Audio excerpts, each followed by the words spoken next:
Okay, so get ready for this. Today's deep dive takes us right into a Pennsylvania pharmacy. Okay. Yeah, for a scene that's like straight out of a satirical comedy sketch. Like, picture this. Okay. RFK Jr., Luigi Mangione, the one and only George Carlin, and wait for it. All just bumping into each other. Our source material lays it out as this hilarious encounter. Yeah. And it really kind of digs into those contradictions we see, in public figures, the choices people make about their health, Right. the whole tangled mess of human behavior.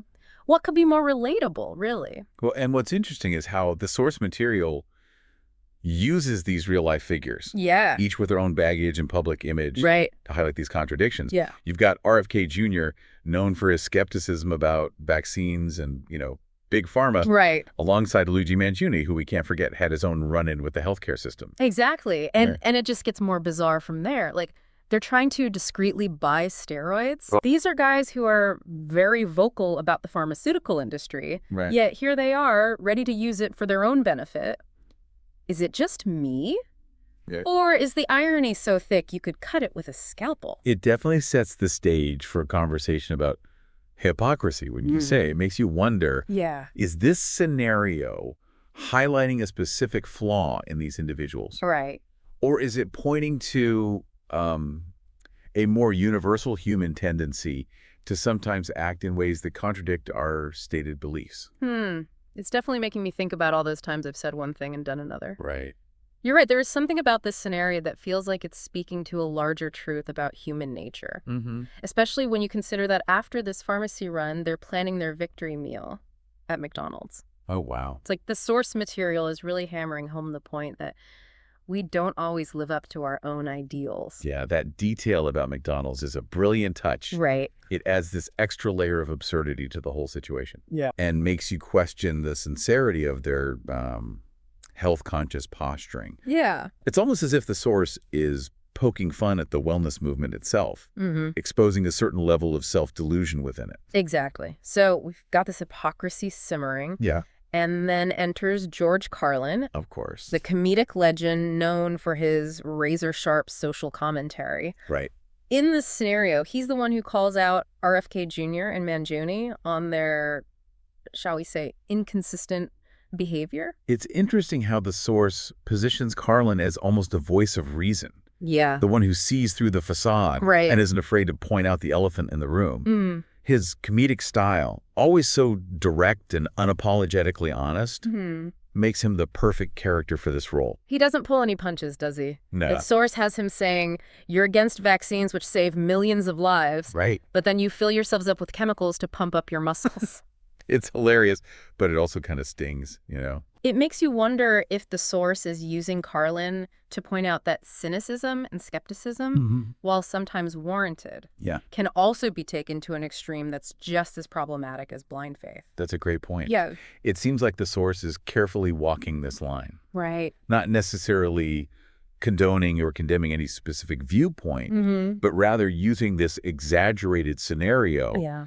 to highlight the potential pitfalls of various approaches to health and wellness. Yeah. It's almost like a cautionary tale wrapped in a comedic package. And as all of this is going down, Right. we have God watching it all play out. He isn't intervening or judging, Wow. just observing with this like weary but amused look on his face. Yeah. It's almost like he's seen this kind of human folly play out countless times throughout history. The inclusion of God adds this fascinating layer of philosophical humor to the whole thing. Right. It's like the source is saying, look, humans are messy and contradictory creatures. Yeah. This isn't new. This is just what we do. It's so relatable. Who hasn't felt that dissonance between their beliefs and actions at some point? Right. It's like the source is giving us permission to laugh at our own imperfections Yeah. and the absurdity of it all.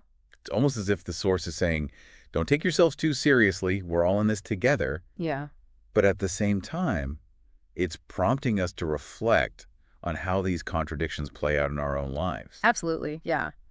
It's one thing to laugh at the absurdity of this fictional encounter, Right. but the real question is, how does this relate to our own experiences? Yeah. How can we recognize and navigate these contradictions within ourselves? Yeah, it's fascinating how the source uses this seemingly outlandish scenario to tap into some deep philosophical questions. about human nature.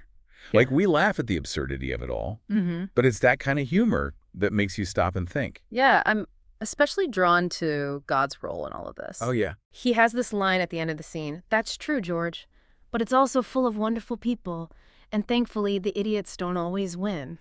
It's like, even with all our flaws and contradictions, Right. there's still hope for humanity, you know? It's almost like a reminder that we shouldn't get bogged down in cynicism.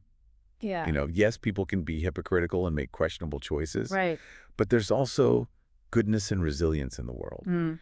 It's a message that feels particularly relevant today, wouldn't you say? Absolutely. It feels like we're constantly bombarded with negativity. Yeah. But this scenario, in its own strange way, offers a bit of optimism. Yeah. It's like the source is saying, hey, it's okay to laugh at the absurdity of it all, Right. but don't lose sight of the good. And it's not just about acknowledging the good. Yeah. It's also about understanding the complexity of human motivation.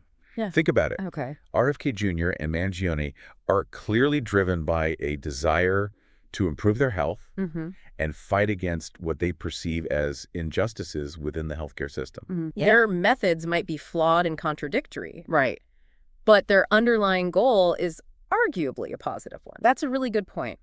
It makes you realize that even actions that seem hypocritical on the surface can stem from a place of good intention. Right. It's a reminder that things aren't always black and white. Exactly. Yeah. And it's that nuance that makes this source material so thought-provoking. Yeah. It's not about passing judgment or labeling people as good or bad. Right. It's about recognizing the complexities of human behavior and understanding that our actions are often driven by a mix of motivations, you know? Right. Some noble, some selfish, some just plain confusing. It's like that saying, never attribute to malice what can be explained by stupidity. But in this case, I think it's more than just stupidity. Right. It's about the inherent contradictions that we all grapple with as human beings. Precisely.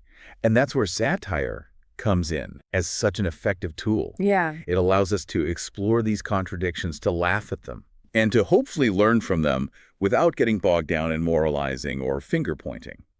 I'm also thinking about the setting of this scene. A pharmacy. Oh. It's not just a random location, right? Right. Pharmacies are places of healing, but they're also deeply connected to the very industry that RFK Jr. and Mangione seem to be criticizing. Yeah. Is the source material trying to say something about the paradoxical nature of modern healthcare? That's a brilliant observation. Mm-hmm. The pharmacy becomes this microcosm of the larger healthcare debate. Mm-hmm. A place where individual choices intersect with powerful institutions and complex systems. Right. It's like the source is inviting us to consider all sides of the issue, Yeah. to acknowledge the valid concerns about Big Pharma, Right. while also recognizing that pharmaceuticals play a vital role in modern medicine. It's like we're being asked to hold two seemingly opposing ideas in our minds at the same time. Yeah. The healthcare system is flawed and driven by profit, but it also provides life-saving treatments and medication. It's messy and complicated, just like the human beings who navigate it.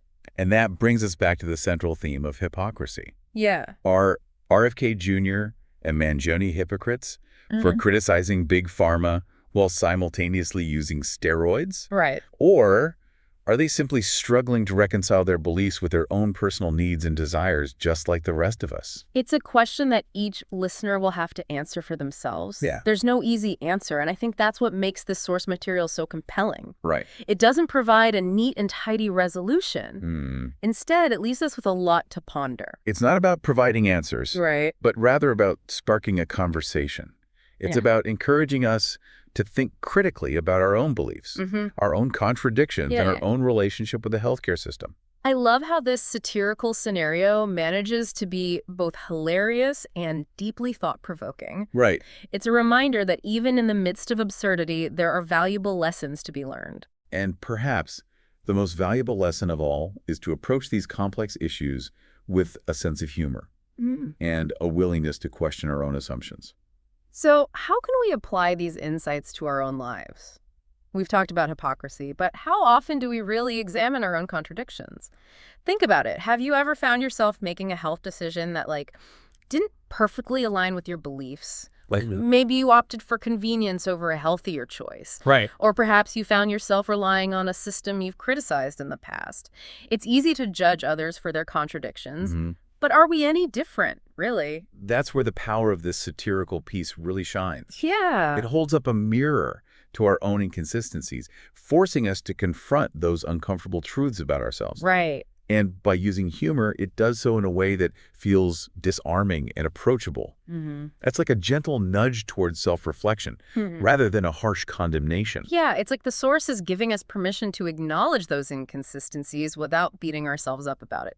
Right. You know, we're all human, after all, and humans are inherently flawed and complex. And maybe that's the most important takeaway from this whole deep dive. Yeah. It's not about striving for some unattainable standard of perfection. Right. It's about recognizing our limitations, embracing our imperfections, and approaching life with a sense of humor and humility. Easier said than done, right.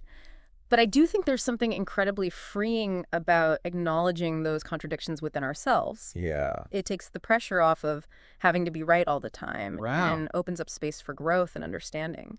Absolutely. And that understanding extends beyond ourselves. When we recognize our own capacity for inconsistency, it becomes easier to empathize with others who might be grappling with similar challenges. Right. It allows us to see hypocrisy not as a character flaw, Yeah. but as a reflection of the human condition. Like, instead of pointing fingers and saying you're a hypocrite, Yeah. we can start asking questions like, what led you to this decision? Or what factors might be influencing your behavior? It's about understanding the context rather than simply judging the outcome.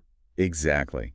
And that shift in perspective can have a profound impact on how we interact with the world around us. Yeah. It fosters compassion, encourages dialogue, and creates a more nuanced and understanding approach to dealing with complex issues. Speaking of complex issues, Yeah. we can't wrap up this deep dive without addressing the elephant in the room, God. Right.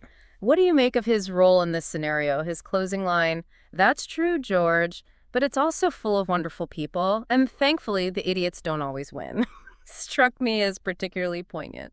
It's such a powerful statement, isn't it? Yeah. It acknowledges the reality of human folly, the fact that we often make mistakes and act in ways that contradict our values, Right. but it also offers a glimmer of hope. Yeah.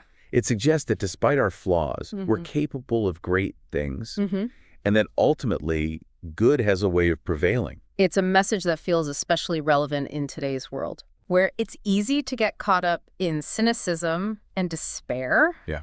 It's a reminder that we're all part of something bigger than ourselves, and that even small acts of kindness and compassion can have a ripple effect.